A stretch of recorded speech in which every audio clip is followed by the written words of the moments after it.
श्री शिवाय नमस्तुभ्यं। कहते हैं सोमवार के दिन की अष्टमी पढ़ने पर।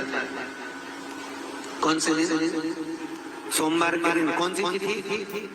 जम के बोलो अष्टमी।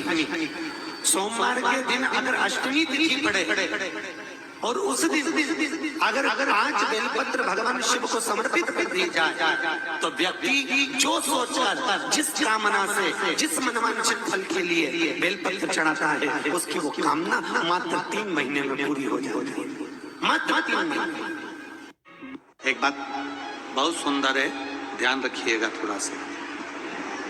कभी अगर मौका लगे सोमवार की अष्टमी पड़ जाए, क्या पड़ जाए सोमवार की?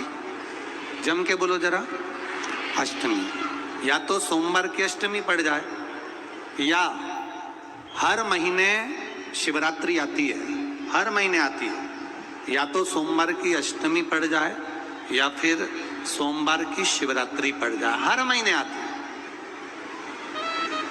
प्रयास करना कहीं से देसी गाय का दूध मिल जाए, थोड़ा सा दूध देसी गाय का मिल जाए, थोड़ा सा दूध देसी गाय का थोड़ा सा दूध अगर प्राप्त हो जाए,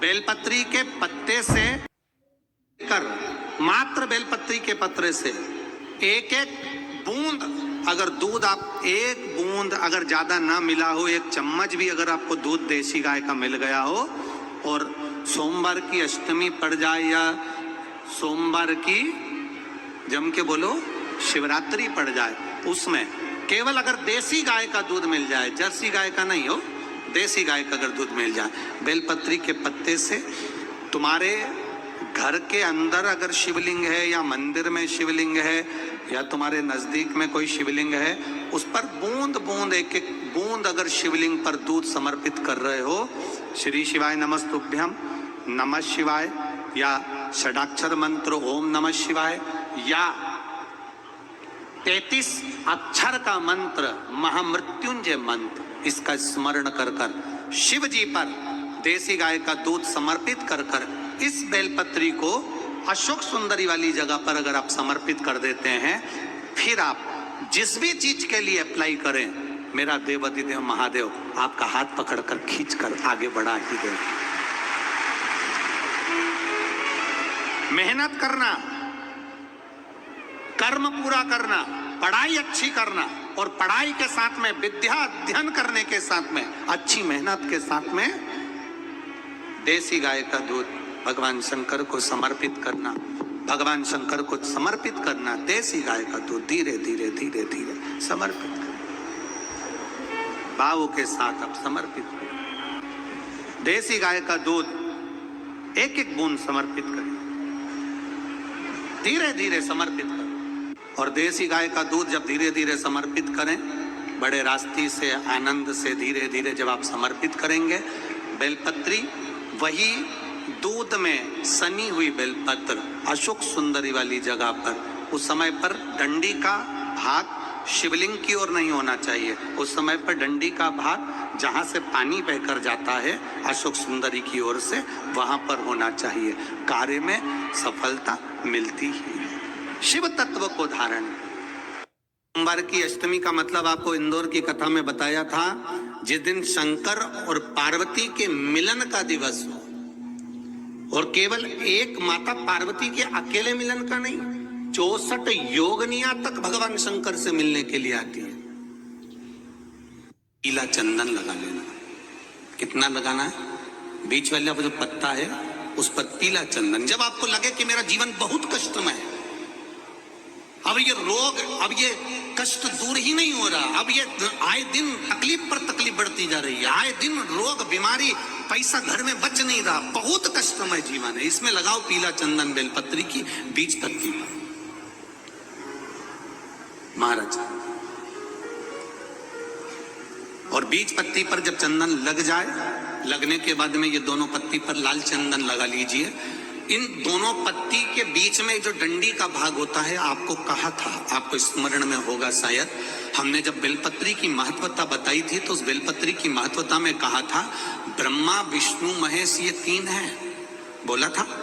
बीच में ये बड़ी पत्ती से लेकर जो 2 पत्तियां होती हैं, इनके बीच में जो जगह बचती है, इसमें मां पार्वती के 64 योगनियां, मां पार्वती अपनी पूर्ण सिद्धि के साथ में जितनी भी देवी के स्वरूप हैं, वो माता 64 योगनियां देवी के स्वरूप में यहां पर विराजमान होती हैं।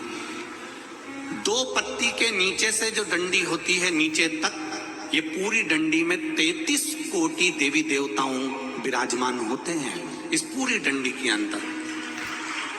तो ये बीच वाली पत्ती है, ये जो बीच वाली पत्ती का जो भाग होता है, इस पत्ती के भाग में शहद का प्रयोग कर कर, यहाँ पीला चंदन, लाल चंदन, शहद का प्रयोग कर कर, इसी तरह से पकड़कर ये बेलपत्री की जो डंडी है वो अशुक सुंदरी पर जब आप समर्पित करें तो जहां से जल बहता है उस ओर पर इस पत्ती को चढ़ाकर केवल आपके हृदय की बात कहकर देवाधिदेव महादेव से कोई भी शिव जी का मंत्र, पंचाक्षर नमः शिवाय, षडाक्षर ओम नमः शिवाय, श्री शिवाय नमस्तुभ्यम, या महामृत्युंजय मंत्र, जो शिव का मंत्र हो आपके पास में, उसको बोलते हुए देवाधिदेव महादेव को धीरे धीरे जल की धार चढ़ाना प्रारंभ करो।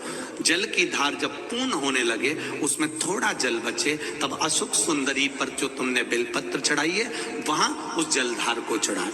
ये प्रयोग आपको केवल सोमवार की अष्टमी पढ़ने पर ही करना है। कौन से दिन करेंगे? जम के बोलिए जरा। सोमवार की अष्टमी पढ़ने पर यह प्रयोग करें और जल चढ़ाकर बाबा से विनती कर कर उसी बेलपत्र को वापस उठाकर कहीं जलाशय में या किसी पेड़ के नीचे विसर्जन कर दें और 1 लोटा जल वहां भी चढ़ा दें। बस निवेदन कर कर आ जाइए, मेरा बाबा 3 माह के अंदर हाथ जरूर पकड़ेगा और आपको दलदल से बाहर निकालेगा। बात और आपसे कहेंगे, उतारिएगा। जिसके शरीर में सफेद चमड़ी पड़ने लगती है, चर्म रोग हो जाता है, या चेहरे पर आंख के पास में पूरा कालापन आ जाता है, उसको हमेशा याद रखना है, लाल चंदन का लेपन पीपल के पत्ते पर करिए। काय पर करना है? पीपल के पत्ते पर लाल चंदन का लेपन करिए। लेपन कर कर सोमवार की अष्टमी के दिन उसको लेपन कर कर वापिस निकाल कर शंकर भगवान पर उसका धीरे धीरे त्रिपुंड बनाकर लेपन करना प्रारंभ करिए। जब आप त्रिपुंड बनाकर लेपन करना प्रारंभ करें, उसके बाद उस चंदन को जो सोमवार की अष्टमी है तब निकाल कर लिया है और निकाल कर लाकर उसको डब्बी में रख लें। उस चंदन का प्रयोग चर्म रोग के स्थान पर थोड़ी थोड़ी मात्रा में करना प्रारंभ करें, पानी के साथ मिलाकर। परंतु उस चंदन को केवल 6 से 7 दिन में प्रयोग करिएगा, ज्यादा नहीं। धीरे धीरे चमड़ी, परंतु उसको सोमवार की अष्टमी के दिन सिद्ध कर कर बनाना है, उसको सोमवार की अष्टमी के दिन चढ़ाना है। श्री शिवाय नमस्तुभ्यम या ओम नमः शिवाय या पंचाक्षर मंत्र या महामृत्युंजय मंत्र, जो आपको आता हो, शिव जी का जो नाम आपको याद हो, उसको बोलकर चढ़ा, उसको लिया, फिर उसको अपने शरीर पर लगाना प्रारंभ करो। उसका फल आपको 15 दिन के अंदर धीरे धीरे प्राप्त होना प्रारंभ हो। श्री शिवाय नमस्तुभ्यम दोस्तों, सब्सक्राइब करना बिल्कुल भी ना भूलें।